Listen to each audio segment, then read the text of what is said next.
BEERUN, beer run.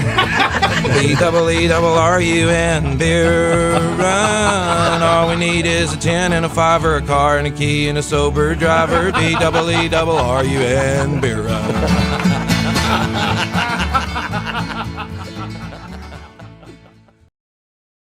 Welcome to the Beer Run, part of the BS and Beer Network, the only Saints podcast with a 2-drink minimum and takes as bad as losing your best offensive lineman 3 games into the year. That's a joke, boy. You missed it. Went right past you. You gotta keep on your toes. Put toes at it. Yeah, that'll do it. That'll do it. I am the California Cajun. With me, as always, is Lil Dice. How you doing, Del? Been a tough one. It was a tough one.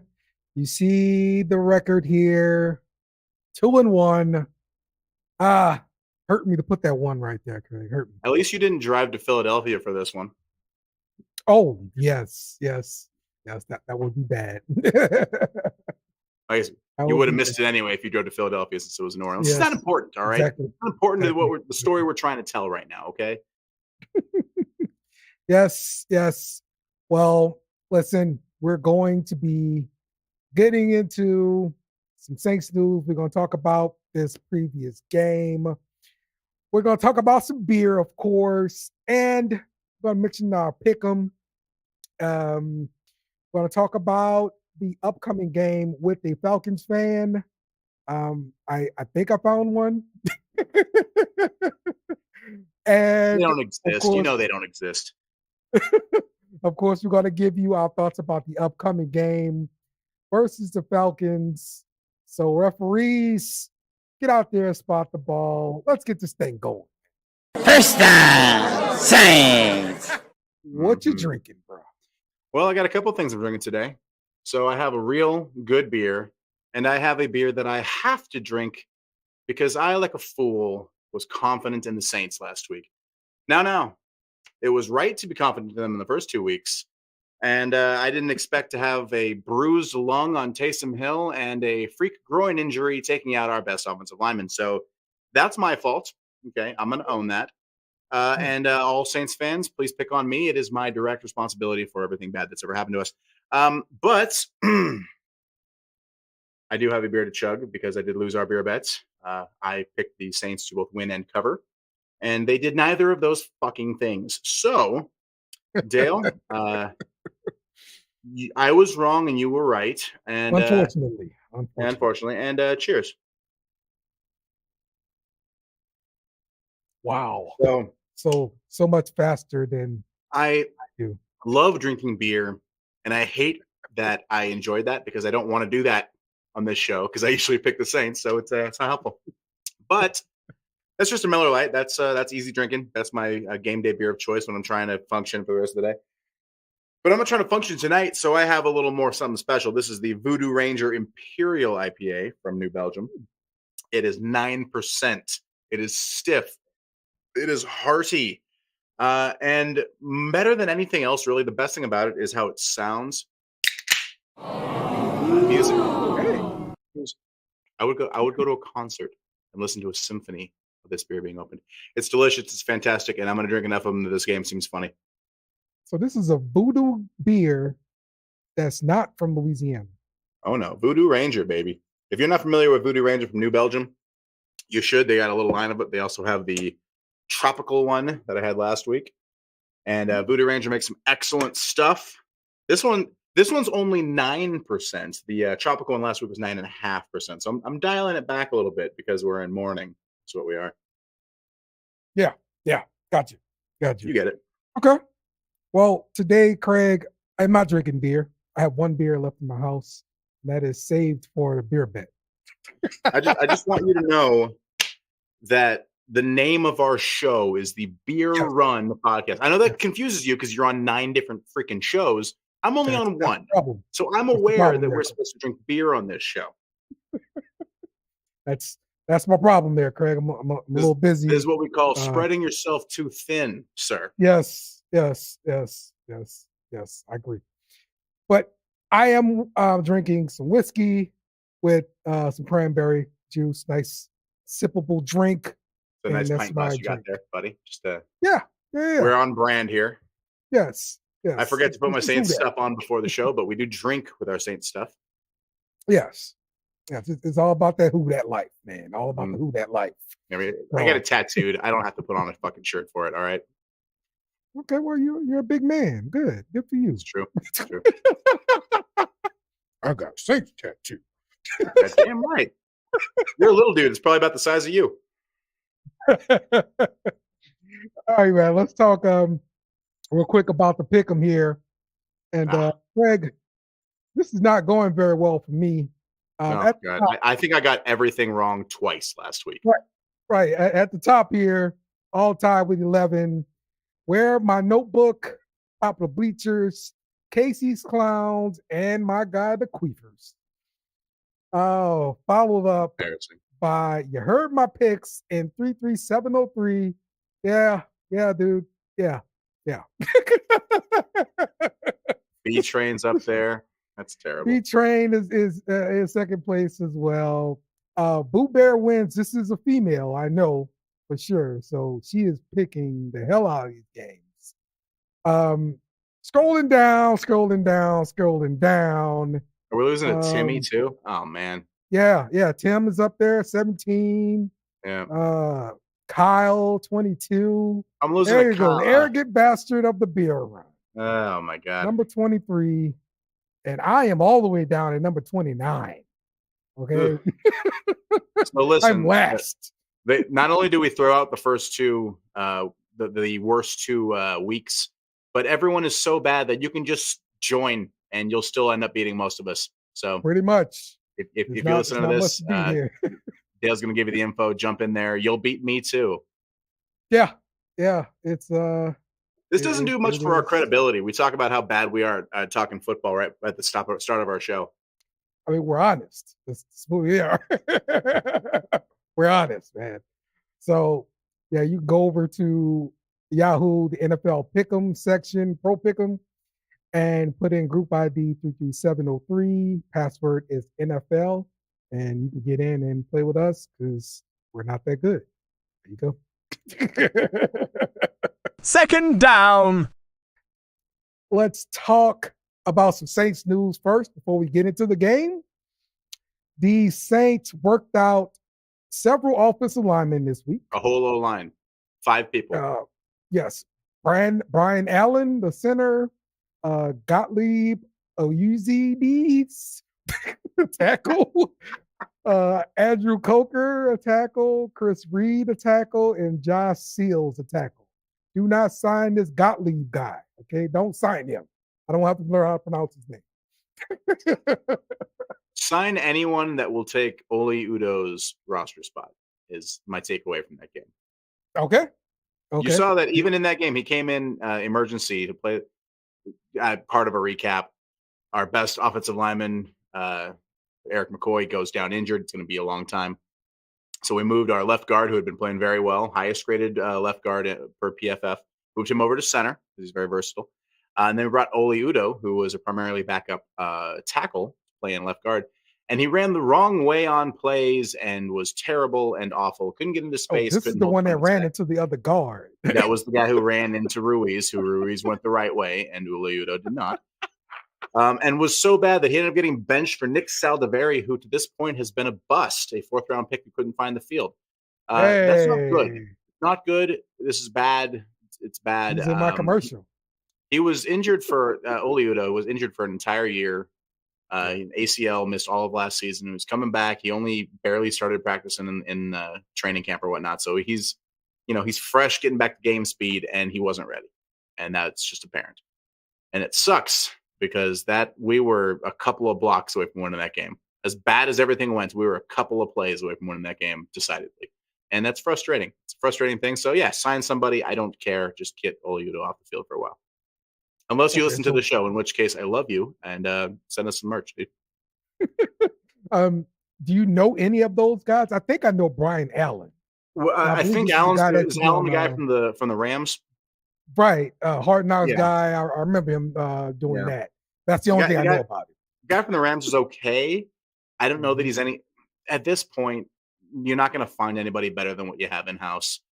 You know, if one works out, it's for depth. You still have a Hergel that you like a lot, who's a UDFA that we have in the practice squad. He's probably going to get a call up. I think Saldivari is going to be groomed. We're going to talk in a little bit about the O-line going forward. So I don't want to get into it right now, but maybe one of these guys gets picked up. It is kind of scary that we tried out a 2 tackles, 2 guards, and a center Right. in week 3. Whew. Yeah. I think it's probable we sign one of these players because Eric McCoy is going to have surgery and will miss significant time with the groin. They said 6 to 8 weeks. Yes, so he should go on IR. Okay, this is Saints. He's gonna go. Put him on IR.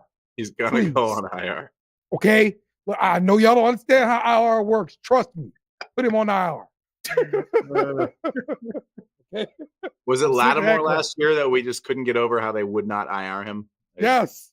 And before that, it was somebody else. Yeah, maybe they're just more optimistic people than we are, which is fair. We are quite negative, especially today. Yep, maybe so. Some more news. Colin Saunders is back from injury. He's saying he's going to play. So Good. I'm excited to see him out there. It should help the run defense. I mean, should it? He's fine. Yeah. I mean, cool. It's good to have players. There's no downside to having guys up, but yes, I'm not sure that guys. I just don't know that he moves the needle a lot. Our defense, it's fine. Again, they collapsed late. They gave up a touchdown late. They allowed 15 points to a perennial playoff team. The defense is not the problem. Defense is fine. And they played a lot of that game without Demario Davis really at full strength. So we're going to be fine. Defense is going to be fine. Absolutely. We'll talk about it later, but defense is going to be fine. So many players are going out with injuries. We have to celebrate those that come back. There you go. Colin Saunders running from the hospital back to the Saints facility. I guess running from the hospital is a good sign. Yes. I'm surprised we didn't go with the Pokemon Center music. That would have worked too. Oh man. All right. So let's talk about the game. Give me some big picture thoughts about the game here, Craig. So big picture, if McCoy doesn't go down, we win that game by 30 points. I really do feel that way. Everything changed when the O-line fell apart, and even first drive. Then, yeah, third play, whatever it was, and even then there was a deep ball to Shaheed that if he tries to high point instead of waiting for it, maybe that's a touchdown. A deep ball to Shaheed later, where maybe if he tries to high point that and doesn't just wait for it, it's a touchdown. Plays were there to be made. Kamara is still awesome. The O-line held us back. The people blaming Derek Carr for this game can just fuck off. You don't know what you're talking about. You do not know. You a rattler. I see people posting I saw some writer, someone who was paid to write stuff said, "Oh well, the offensive coordinator can't hide Derek Carr anymore." Shut the fuck up. That interception he threw, there were 4 guys in his face. All 4 of them. The O-line was so bad. The fact that Derek Carr even hung in there and got the touchdown to Olave, we came back and we scored to take the lead late in the fourth quarter. We did everything but win in that game with everything else that happened. At the time, watching that game, I was incredibly discouraged. Watching it back again a couple times, man, we were right there. We were right there with everything going wrong. We're taking the ball away from people, playing stout defense. If the O-line didn't collapse, we're going to be fine. And I don't know if this is a next game talking point or this game talking point, but the O-line losing its most important player in the first quarter of a game, that's hard to come back from. But having a week to scheme it, look, this scheme is able to hide Trevor Penning. If you can hide Trevor Penning, you can hide whoever you're playing at left guard. The scheme, it's not going to be the same. He's our best offensive lineman. He's great. He should be a Pro Bowler before his career is over. You're not going to be as good without Eric McCoy, but you might be able to hide some of it. You can be competent. You can get by. You can survive, as you say, until he can come back. And looking at the schedule, looking at the defense, that might be for a playoff run when he comes back.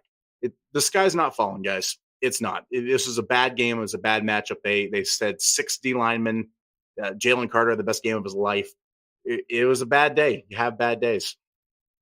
Yeah, definitely was a bad day. But I find it a little disappointing that Saldivari wasn't the first guy they called up, and that they called up Udo. Now, don't get me wrong. I don't have nothing against Udo. I don't really know the guy, but Saldivari is a draft pick and somebody we have high hopes for. Yeah. And I'm just hoping, he gets that opportunity and then gets in there and actually shows up and plays well. Well, I mean, you want your draft pick to be the guy in there. You want Udo is an older player who's coming off injury. There's not the same potential. There's not the same ceiling. Right. So I mean, we were disappointed when he got beat out by Patrick to start the season. Patrick ended up playing really well, so it didn't really matter. It didn't sting. Yes. But yeah, you want your young guys playing, and it was disappointing that he wasn't the first guy up. And you could argue, well, he's coming back from an injury, but so is Udo. So it was really they probably just thought it was mitigating risk, and it didn't work out. So hopefully that's the game plan going forward. We're going to find out more. We record this on the Tuesday night. You probably won't hear this until Wednesday night or Thursday, but we recorded this before practice has its updates and injury reports on Wednesday. So there's a chance that we know what the lineup's going to be by the time you listen to this. In which case, tell me how stupid I am in the comments. And I got my little handle right there. Find me on Twitter or X, whatever you call it, and let me know because I want to know. This is interesting to me. Who do you think is the starting lineup on the offensive line? So I think it's going to be Patrick at center. I think they want to keep him in the lineup. He was a really good guard. I wish they'd keep him at guard, but center is such a pivotal, it's crucial, hyper-critical fucking position that you're going to put your more experienced guy there. So I think it's going to be Patrick at center. And I think it's probably, I would like to be Saldivari. Saldivari. I want him to be the guard. I think they're going to roll with Udo because there's a veteran comfort there, but you shouldn't after that showing. But, again, a week knowing that you're the starter at a position gets you a lot more ready than being ready to take over at right tackle and suddenly going to left guard. Like it's people who don't play offensive line think, it's all the same shit. You just line up a different place. It's not. They are different animals. Blocking a guy, blocking a 3-tech and fucking chasing a speed rusher are absolutely different skill sets. You practice different ways. You plan for different shit. They are not the same.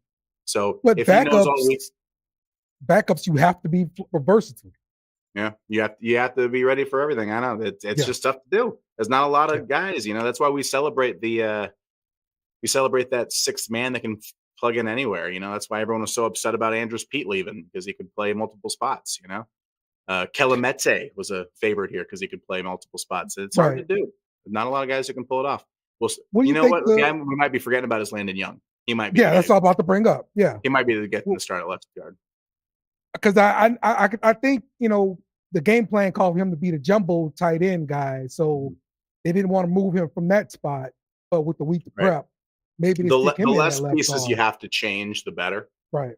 So I understand the logic there, but now that we say it out loud, that is probably the best move to get him at left guard. Okay, I could live with that. Yep. Okay, so one of the big talking points from people from Philadelphia Eagles fans, they were talking about the hit on Devontae Smith, and they calling it a dirty play. This is what DA had to say about this dirty play. They got us in man coverage and ran crossing. Wrong one. Our guys play extremely hard, and we're gonna compete, until the down is over. I don't think we play dirty. I don't think we ever have played dirty. It's not the way we coach it, not the way we teach it. But we do play hard, And look, nobody wants to see anybody get hurt. Nobody's trying to hurt anybody. And unfortunately, that's part of, the business that we're in. But no. Okay. So do you you remember this play where he got hit? I remember. So the part that jumped out at me was when Chase Young came in late and kind of dove at the pile, but I think he thought the ball was coming loose, and So this is my reaction to this is the Dave Chappelle gif is, I don't think he did it. And if he did do it, I don't care. I don't care. This is a dirty, mean game. I'm an offensive lineman. This is a dirty, mean, ugly game. Just because you don't usually see the ugly stuff doesn't mean it's not happening. Fine. Whatever. The play I had a problem with is I saw clips of Eagles fans saying that, Peyton spit on a guy. And like, then you watch the video and he's like 3 yards away. Like, dude, we're spitting the whole fucking game. That's nonsense. Eagles fans are some of the worst fan base in the world. They threw rocks at Santa Claus. Oh yeah. I don't know. They say it's snowballs, but they put shit in their snowballs. They're assholes. Philadelphia is one of the worst cities in the world with the worst fans in the world. I hate them. I hate them more now than I did a week ago, and I hated them a week ago. All of them. Oh man. All right. So this is the actual play in question that the Eagles fans were talking about. Sir. Hold on. So here it is. He catches the ball. And his feelings about it. Okay. All right. And then boom.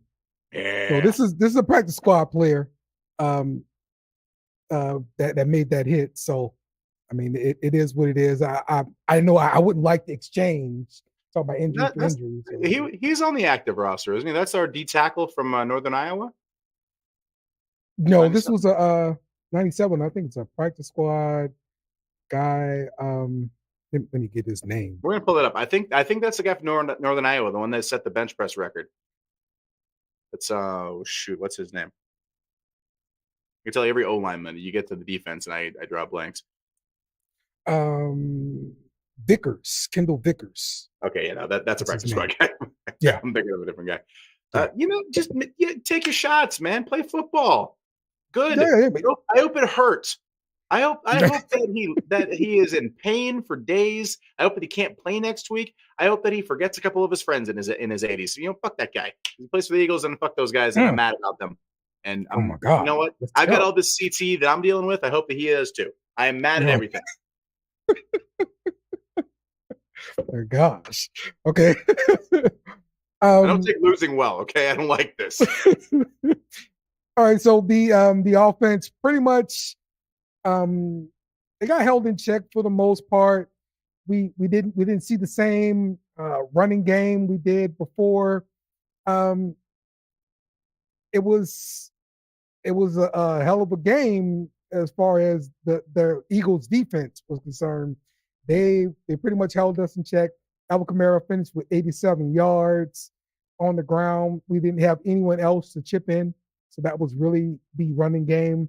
Yeah, you need Kendrick Miller, Derek Carr went 14-25 for 142 yards, 1 touchdown, 1 interception. He took 1 sack. So not a lot of offensive production in this game. What concerns me the most, Craig, is we don't get much more help from our receiving core besides Olave and Shaheed. Well, and Shaheed can occasionally disappear, like we saw in this last week. To me, this is the quintessential O-line matters game, because stuff was getting open, stuff was happening, and the O-line couldn't hold up.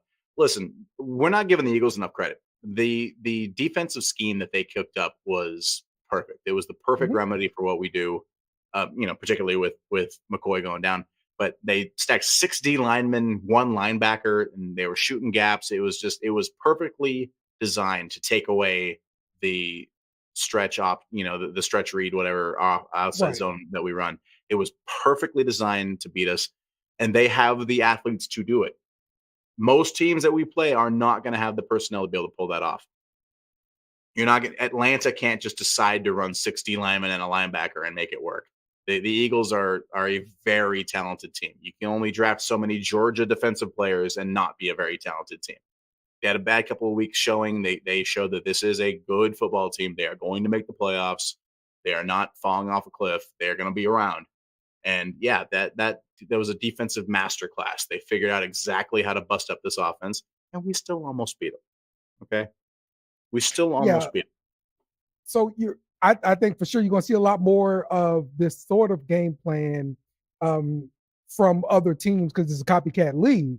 Mhm. So to me, the best way to get them out of this package is by putting more wide receivers on the field. Mhm. And we only run 2 wide receivers for the most part. Like I'm looking at the snap counts for the wide receivers, and Cedric Wilson has the next most snap counts at wide receiver, but like that's it. We may see 1 or 2 from like Tipton. Like Tipton doesn't even meet the threshold for the minimum like 20 routes a game or something. Snaps, yeah. Yeah. Look, it's one of those things where you needed to add a third receiver, and we just didn't, And we're running the ball successfully, you don't need one. But as soon as you're not running the ball successfully, then it's an issue. And I don't know if the answer is trading for somebody. I think there's a lot of chat about Devontae Adams.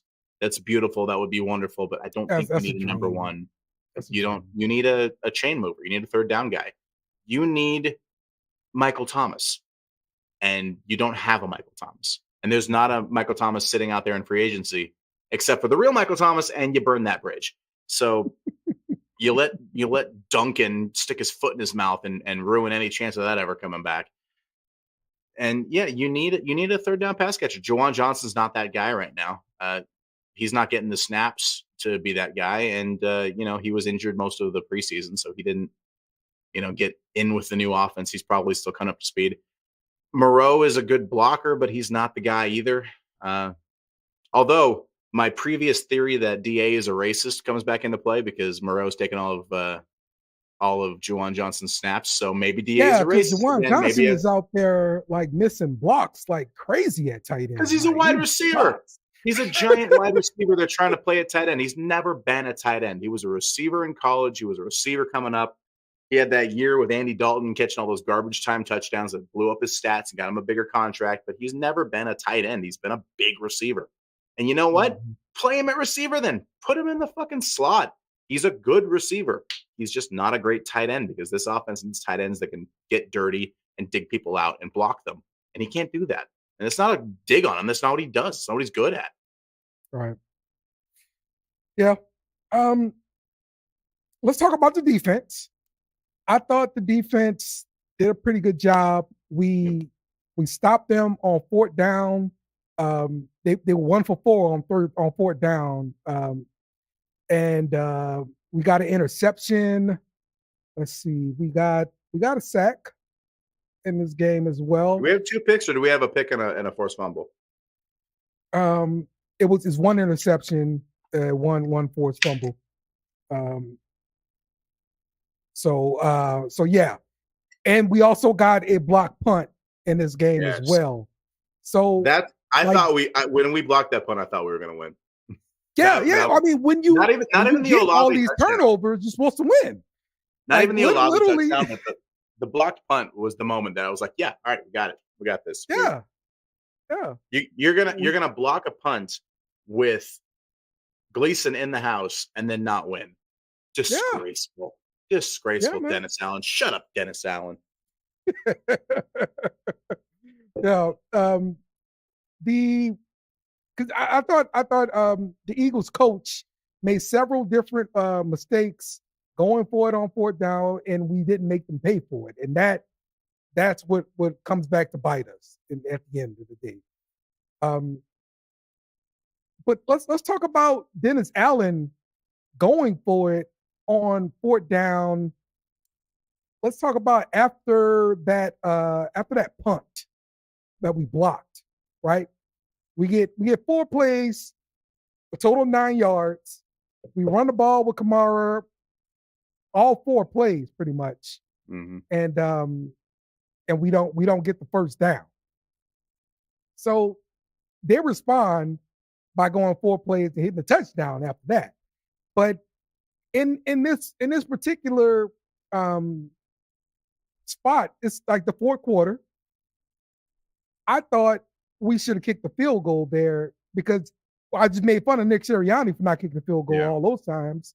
Let's kick the field goal. Let's go up and try to get this thing won. What did you think? See, I disagree. I'm an aggressive kind of guy. And I feel like if you have the chance to put your foot on someone's throat, you take it. If you have a chance to take control of a game and put them down, you do it. You do it 9 times out of 10. And it didn't work. And I think you don't have Taysom Hill. You don't have your full all line. I think, again, McCoy doesn't go down, and I don't think we lose this game. I think it's cut and dry to me that if we have our starting offensive lineman out there, we win. Because that's kind of thing. You should be able to get that. You should be able to go out and get that yard. And that's what DA said. Said, well, we should have been able to go out and get that yard. And yeah, you should have. So to me, I would have done it. I would do it again. Okay. All right. Man, I just think that's such a wasted opportunity. Yeah, you're a coward. That's why. Yeah. I say the same thing when Brian Kelly does it too. I'll be honest. I'll take my 3 points, please. Thank you. I'll take my 3 and hope my defense plays better. No, fuck them. Score a touchdown. Put your foot on their neck and score a touchdown. Because this is a low-scoring game, defensive struggle, points at a premium. Yeah, a defensive struggle that if you score a touchdown on that drive, you take full control of. Yeah, I'm with it. I'm with them on this one. I would have gone for it. I got you. I probably would have. Look, a bunch of the times that Sirianni did it, I would have kicked because I think that was a different situation. But yeah, when he decided to kick, situation, I would have gone for it. Yeah, when he decided to kick, it was like a kick from the 50 or something stupid like that. Like, why the hell you kick that one and not the other ones? You know, it's frustrating that I feel like DA outcoached that guy and we lost anyway. Yeah, exactly. That's what I'm saying here, Craig. That's why it's really frustrating right there. Really, really frustrating. Man. Let's talk about the last drive that Philadelphia had where we're up by we're up, what is it? 7-12 at this point. Okay. And the defense making plays. We come up with a big sack on first down. That makes it 2nd and 16. Then he goes incomplete. And then on third down and 16, they catch us in a man defense. And that's when the ball went to Goddard across the middle. He goes for a big, long gain. Here's what DA had to say about that. They got us in man coverage and ran crossing routes, and we ran into each other, and we got to do a better job of having some awareness in that situation.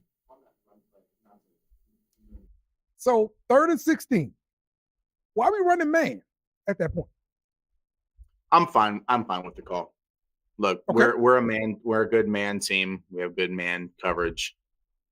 Look, if you don't run man and you drop everybody in deep zones and then you get beat, what do you say? Well, like, oh, you shouldn't run prevent because the prevent will prevent you from winning.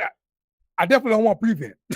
That's what I'm saying. It's like we're criticizing it because it didn't work.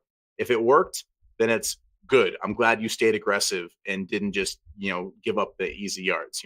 But because if you give up an easy 12, they're going to go for it on 4th down anyway. It's that point in the game. So I don't hate the call. I hate the execution. Guys running into each other is the fucking problem. But yeah, I'm fine with that. You at that point you had given up 7 total points in the game. Yeah, your defense is doing it right. They're playing really well. Let them keep playing well. Like just because they ran into each other doesn't mean it was the bad call. And that's just my opinion. Okay. All right. After the game, did the beer chaser with Trell, right? And Trell made a big deal about Trevor Penning penalty, the untimely penalty that he got for the personal foul. DA did talk about that too. That exact message, we can't have that. We can't. Look, you gotta have some awareness of where you're at on the field, and that could have been a really costly penalty. I love the aggressiveness, but at the same time, we can't hurt our team. All right. So honestly, I didn't think it was a big deal. We still had a first down. Don't get me wrong. It took away the yardage. I think it's a big deal because people are looking for reasons to be mad at Penning, But That's what you get with you draft a player who's famous for being aggressive. You get him to be a functional starter. He's still going to be aggressive. It's still something that happens. So yeah, it happens. He shouldn't have done it. It's a mistake. He'll learn from that. But it comes with the territory, man. You want an ugly, mean, aggressive offensive line. They're going to have those kind of penalties. It's a bad spot for it. It's an immature play, but yeah, man, it's going to happen. I don't think that's why we lost. That's not the reason we lost that game. Right. Okay. Is there anything else about the game you wanted to mention I didn't bring up? Look, I fully admit that it is directly my fault that we lost this game because I didn't do all of my particular nonsensical, superstitious bullcrap, and I'm the only one who matters, clearly. So, I'm going to double down on all that for this upcoming game. I'm sure our guest on the next down is going to explain to us why the Falcons are actually much better than the shit they've shown so far. But, no, man, the Eagles game, it was a bad game. They're going to, this O-line coaches and Kubiak going to have a week to figure out the O-line. We're going to be fine. The sky's not falling, guys. It's going to be all right. Hose water. Whether you've been playing hard or working hard, when your thirst needs to be quenched, there's hose water. Found at any retailer where sports drinks are sold. Or connected to your faucet in the backyard if you don't want to pay $4 for it. Hose water. Get yours today.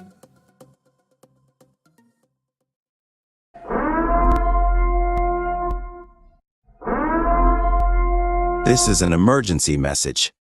Stop what you're doing and hit the like button. Also comment and subscribe. Thank you. We now return you to your program. Third down for what?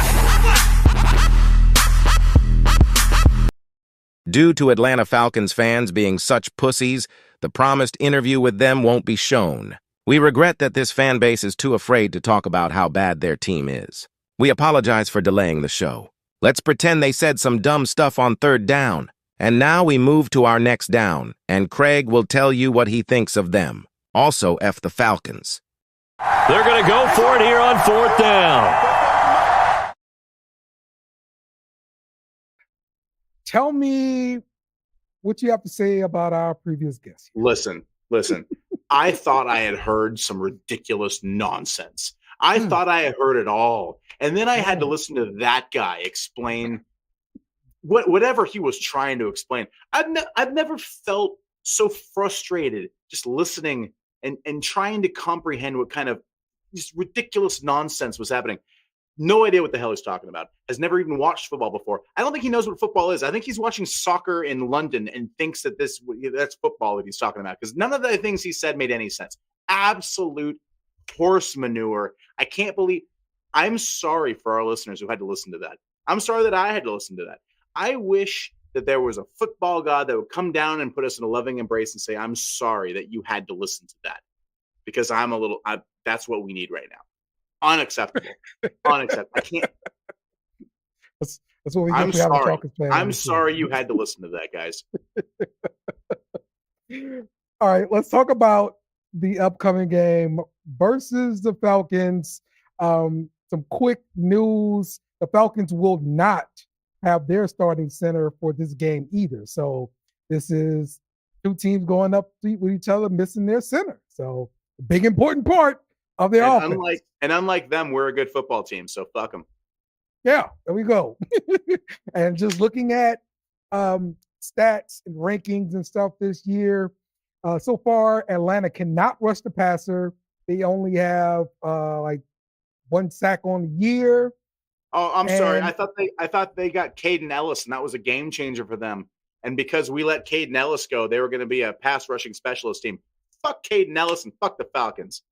They got Judon as well. Yeah, they made a trade for Judon too, so that was a big deal too. Yeah. So yeah. Also, they cannot stop the run. They give up 150 yards per game on the ground. So that's great for a team that wants to run the ball, right?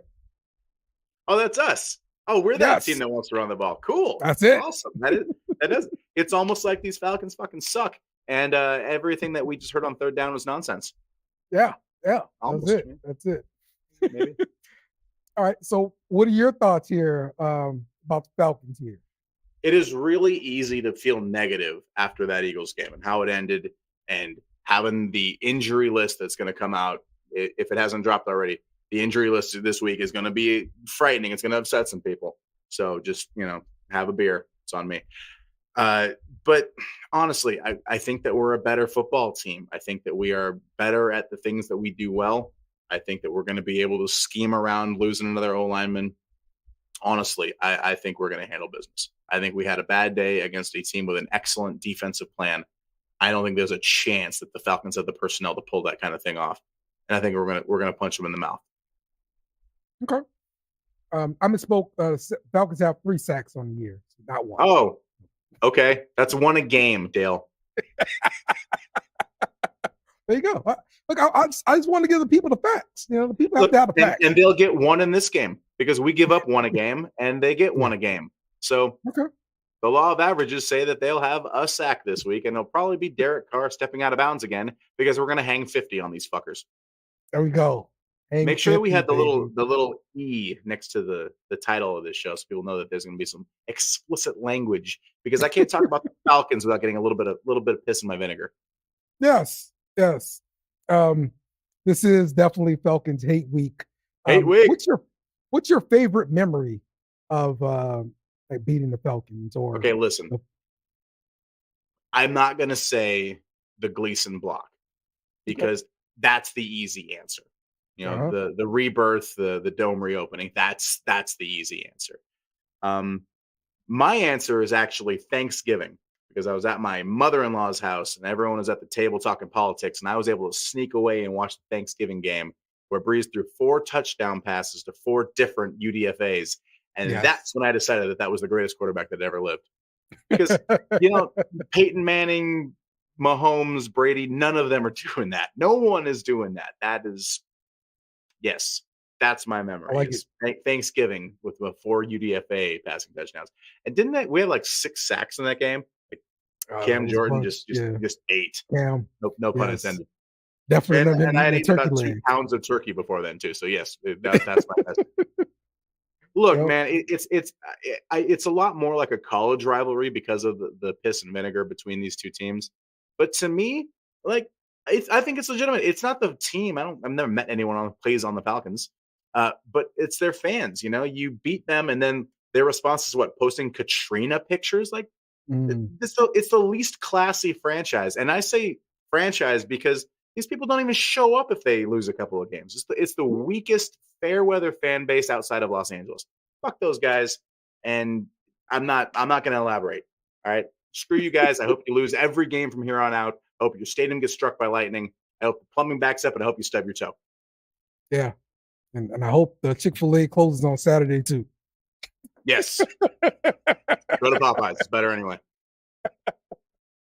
My favorite memory has to be when Shy Tuttle stiff-armed Matt Ryan. Yes. It's so good. And the German announce team was even better. It was better in German. I've forgiven Shy Tuttle for now being a Panther because of that play. Yes. That German call is the best call too. They're just cracking up. It's like a trigger though. I can't hear that call without immediately needing like 12 beers and a schnitzel. Right. Exactly, man. Exactly. Okay. So let's make our beer bet. I guess you're taking the Saints. If you're betting against the Saints, that can be our beer bet. Otherwise, I have more. Yeah, let's think about something else, please. Because I would like to. Not are you picking the Saints? I would like to not go for the Falcons. No. My beer bet is that Olave continues on being the best player no one's talking about, and he scores a touchdown in consecutive weeks. My beer bet, Olave scores a touchdown. We can win by 50. If he doesn't score a touchdown, I'll chug. There we go. That's a bet. That's bet. It. We're both picking the Saints. If anyone picks the Falcons on this show, we're canceling the show. Yes. I hate the Falcons, bro. I hate the Falcons. Goddamn right. I'm sorry. Goddamn right. Yep. Look, I visited Atlanta one time, had the family and everything like that, and I got an airbrush shirt with 28-3 on it. Went to the aquarium out there. The aquarium is great. Okay, you should definitely go. But yeah, the security guard was like, "Hey, man, oh, that's cold." I loved it. Hey, you found the one Falcon fan that actually exists. That's cool. Is he the same guy that we had on third down? Awesome. Might be. It might be that Might guy. be. All right, so we are both picking the Falcons. Let's get a score here, Craig. Picking the Saints. Picking the Saints. I think we're not going to score 40 again without McCoy. But I think we hit 30. I think we hit 30 points. We win 30-20, but some of them 20 are late in the game when it's already decided. 30-20 Saints. Who dat? All right. I like where you're going. I think we get close to 40. So I'm going to say Saints 39 and Falcons 17. That's what I'm saying. There we go. So we're both taking the Saints big here. Okay, we're going to bounce back. We're going to bounce back. Yeah, and look, this is someone was talking about, oh, it's a long season. Yeah, this is critical. 2-1 is cool. 2-2 means nothing. 3-1 is huge. If we open 3-1 and the Falcons are already, there'll be 3 losses at the point, they're buried. If we start the season 3-1 with the schedule in front of us, that's it.